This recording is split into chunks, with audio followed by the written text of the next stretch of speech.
In June of 2014, Derek and Maria Broaddus purchased what they thought was their dream home at 657 Boulevard in Westfield, New Jersey.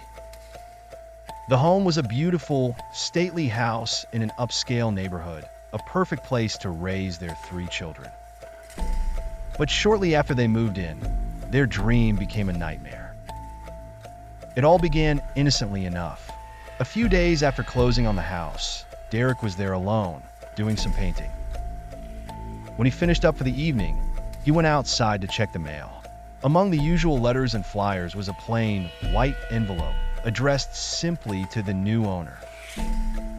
It seemed odd, but Derek opened it without much thought.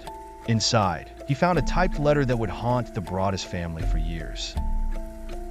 The letter began, "Dearest new neighbor at 657 Boulevard, allow me to welcome you to the neighborhood." But the friendly tone quickly darkened. 657 Boulevard has been the subject of my family for decades now. And as it approaches its 110th birthday, I have been put in charge of watching and waiting for its second coming. My grandfather watched the house in the 1920s, and my father watched in the 1960s. It is now my time. Do you know the history of the house? Do you know what lies within the walls of 657 Boulevard? Why are you here? I will find out. Derek was unsettled, but tried to brush it off. However, as he read further, the letter became even more disturbing. It mentioned the Broaddus family by name, referencing their children specifically. "You have children. I have seen them. So far, I think there are 3 that I have counted. Do you need to fill the house with the young blood I requested? Better for me. Was your old house too small for the growing family? Or was it greed that brought you to me?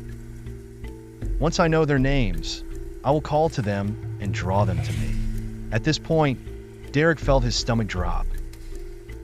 Someone had been watching them, closely enough to know they had 3 children.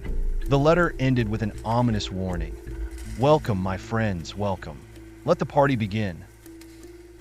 It was signed simply, "The Watcher."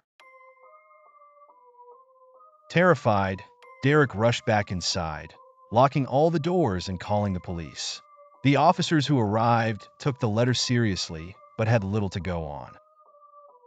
There were no leads, no suspects. The Broadduses hoped it was just a sick prank, but a few days later, another letter arrived. This time, the Watcher seemed angrier, as though the family had offended them in some way. The writer chastised the Broadduses for bringing contractors into the home, stating, "I see you flooded 657 Boulevard with contractors so that you can destroy the house as it was supposed to be. Bad move. You don't want to make 657 Boulevard unhappy."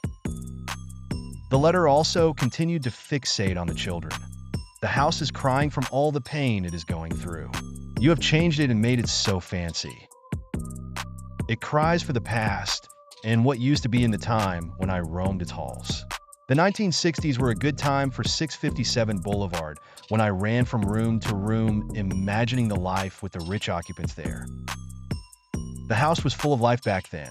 Now I watch and wait for the day when the young blood will be mine again." At this point, the Broadduses were panicked. They never moved into the house, fearing for their children's safety. They even reached out to the previous owners, the Woods family, to ask if they had ever received letters like these. The Woodses admitted they had received one letter from the Watcher just before they moved out, but thought nothing of it, dismissing it as a joke.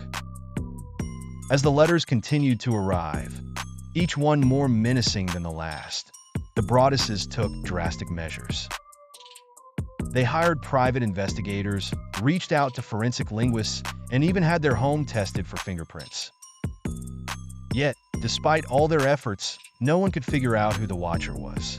The case attracted widespread media attention, with people across the country captivated by the mystery of the Watcher.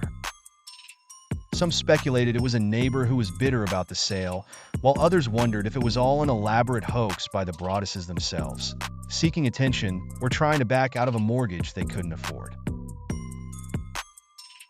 However, the Broaddus family adamantly denied any involvement, and even sued the previous owners for failing to disclose the one letter they received. The lawsuit didn't lead anywhere, and the family eventually put the house up for sale, unable to live in it due to the sheer terror they felt. Despite multiple attempts to sell the house, the property sat on the market for years, haunted not by ghosts, but by the ominous presence of the watcher. In 2019, the Broaddus's finally sold the house at a significant loss, never having lived in it. To this day, the identity of the watcher remains a mystery, and the true intentions of the letters remain unknown. Was it just an elaborate prank by a neighbor, or something far more sinister? We may never know. But one thing is certain. The story of 657 Boulevard will continue to send chills down the spines of those who hear it.